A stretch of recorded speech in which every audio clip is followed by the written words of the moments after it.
మీ car కి best ceramic coating premier care అపెక్సర్ car detailing studio for contact.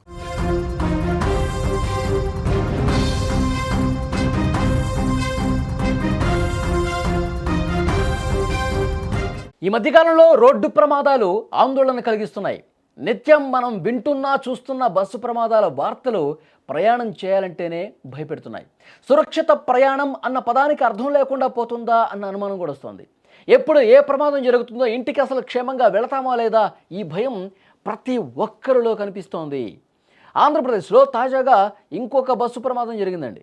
ఈ తెల్లవారుజామున ఉమ్మడి నెల్లూరు జిల్లా పరిధిలోని పెళ్లకూరు మండలం దొడ్లవారిమిట్ట జాతీయ రహదారిపై ఒక ప్రైవేటు ట్రావెల్స్ బస్సు బోల్తా పడింది.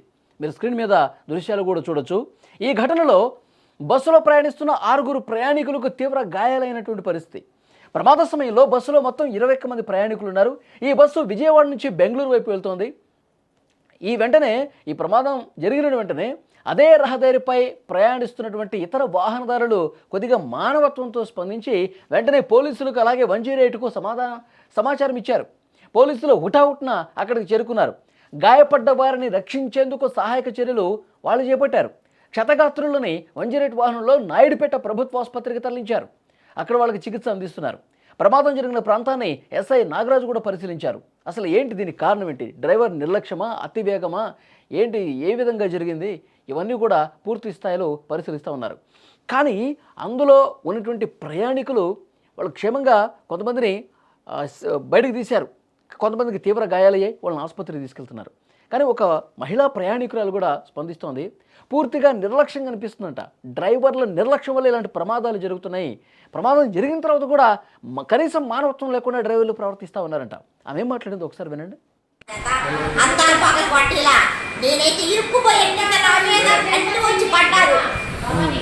డ్రైవర్ అయినా అంతమంది చచ్చిపోతారు, డీజిల్ కూడా లీక్ అవుతుంది కదా, అసలు ఏం చెయ్యాలి?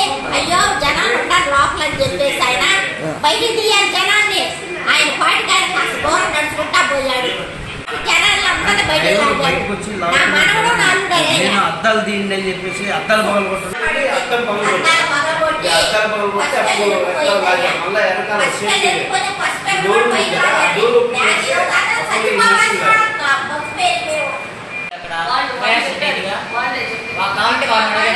ఆల్రెడీ అక్కడ ఫైర్ వస్తుంది ఎయిర్ కండిషనర్ లో, మళ్ళీ రిపేర్ చేసి మళ్ళీ డోమ్ పెట్టారు. 3 గంటలు జరిగింది. 3 గంటల నుంచి ఫైర్ వస్తానే ఉంది. కరప్ట్ చేస్తున్నారు, పేపర్లు పెట్టి అవి పెట్టి మిష్ పెట్టి చూడు అంటే అప్పుడు వచ్చి చూసి మన పేపర్ టిష్యూ పేపర్ పెట్టి ఏదో కవర్ చేశాడు. కవర్ చేసిన తర్వాత మళ్ళీ మేము కంటిన్యూ చేసాము. ఏసీ ఆన్ అయింది. ఇంకొచ్చేసిన తర్వాత ఒక గంటకండి, ఇలా గంటకే ఇంకా గోల్తో పడతాం తెలిసిపోయాడు. మెలుపుగానే ఉన్నాం, గోల్తో పడతాం తెలిసిపోయింది. ఇంకా తర్వాత కొంచెంసేపటికి మనకి అర్థం కాల, బయటికి రావడానికి కొంచెం ఇలా యూటర్న్ తీసుకుని ఇంటికి పడింది. అర్థం కావట్లేదు. అటు వెళ్ళాల్సింది అటు ఉండాల్సింది నీటి వచ్చేసి. అది ప్రయాణికులు చాలా క్లియర్గా చెప్తా ఉన్నారు. అడుగడుగున నిర్లక్ష్యం కనిపిస్తోందని చెప్పి వాళ్ళ మాటలను బట్టి అర్థమవుతుంది. ఏసీలో లైట్గా ఏదో నిప్పు వచ్చినట్టుగా కనిపిస్తుంది, తర్వాత పేపర్లు పెట్టారు, తర్వాత ఏసీ ఆన్ అయింది, ఇవన్నీ చెప్తున్నారు. అంటే బస్సుల్లో అసలు కనీసం భద్రతకు సంబంధించిన ప్రమాణాలు పాటించట్లేదు అనేది కూడా క్లియర్గా అర్థమవుతుంది. ఆ బస్సు యాజమాన్యాలు కావచ్చు, డ్రైవర్లు కావచ్చు, పూర్తిగా నిర్లక్ష్యం ప్రదర్శిస్తున్నారన్నది కూడా ఇక్కడ అర్థమవుతుంది. ప్రయాణికులు చెప్తా ఉన్నారు లోపల పరిస్థితులు ఏ విధంగా ఉన్నాయనేది. అసలు బస్సు ఇట్లా బోల్తా పడిన సందర్భంలో సరిగ్గా రియాక్ట్ కావట్లా. డ్రైవర్లు కూడా వాళ్ళ ప్రాణాలు రక్షించుకుని పోతా ఉన్నారు. కానీ అసలు అందులో ప్రయాణికుల పరిస్థితి ఏంటి, వాళ్ళని బయటకు ఏ విధంగా లాగాలి, వాళ్ళని ఏ విధంగా సేవ్ చేయాలి, ఎవరికైనా దెబ్బలు తగిలితే వాళ్ళు ఎట్లా రక్షించాలి, ఇది కనీసం ఈ మానవత్వాన్ని కూడా మరిచిపోయినటువంటి పరిస్థితి ఉంది. నిజంగా చాలా బస్ ట్రావెల్స్ ఇంతే దారుణంగా ఉన్నాయండి.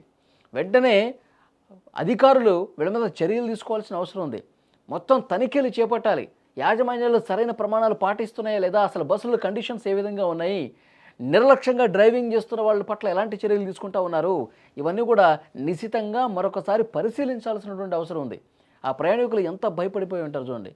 చాలామందికి గాయాలయ్యాయి. ఆ మహిళ చెప్తుంది, మొత్తం నేను ఇరుక్కుపోయాను, బయటికి నన్ను తీయట్లేదు ఎవరు కూడా. అటు నుంచి రోడ్డు మీద ఆవే నుంచి ఎవరైతే వస్తూ ఉన్నారో మిగతా వాహనదారులు వాళ్ళు చూసి వెంటనే అద్దాలు పగలగొట్టి వాళ్ళు కొంతమందిని బయటకు తీసి అంబులెన్స్లకి పోలీసులకు ఫోన్ చేస్తే అప్పుడు ఆసుపత్రికి తీసుకెళ్ళి వాళ్ళకి చికిత్స అందించే పరిస్థితి ఉంది. పోలీసులు దీని మీద కేసు నమోదు చేస్తున్నారు. డ్రైవర్ను కూడా అదుపులోకి తీసుకున్నారు. మొత్తం బస్సులో ఉన్న పరిస్థితులు మొత్తం ప్రయాణికులను అడిగి మరింత సమాచారం తెలుసుకుంటూ ఉన్నారు. ఎంత వేగంగా పోతా ఉన్నాడు, అసలు బస్సు పడిపోవడానికి కారణం ఏంటి, నిర్లక్ష్యం అసలు ఎవరిది, ఇవన్నీ కూడా ఇన్వెస్టిగేట్ జరుగుతుంది ప్రస్తుతం. కానీ బస్సు ప్రమాదాలు మాత్రం నిజంగా చాలా భయం కలిగిస్తూ ఉన్నాయండి. రోజు పొద్దున్నే లేస్తే ఇలాంటి వార్తలే. ఇక్కడ పలానా ప్రాంతంలో బస్సు పడిపోయింది, పలానా ప్రాంతంలో బస్సు తగలబడింది, ఇవే చూస్తూ ఉన్నాం. ఒక దగ్గర యాక్సిడెంట్ జరిగి పూర్తిగా ఒక 5-6 చనిపోయారు, ఈ వార్తలు వింటూ ఉన్నాం కదా. అయినప్పటికీ కూడా ఇంకా డ్రైవర్లలో మార్పులు రావట్లా, బస్సు యాజమాన్యాల తీరు మార్చట్లా, ప్రయాణికుల ప్రాణాలు గాల్లో దీపంలా ఉండాల్సిన పరిస్థితి ఏర్పడింది.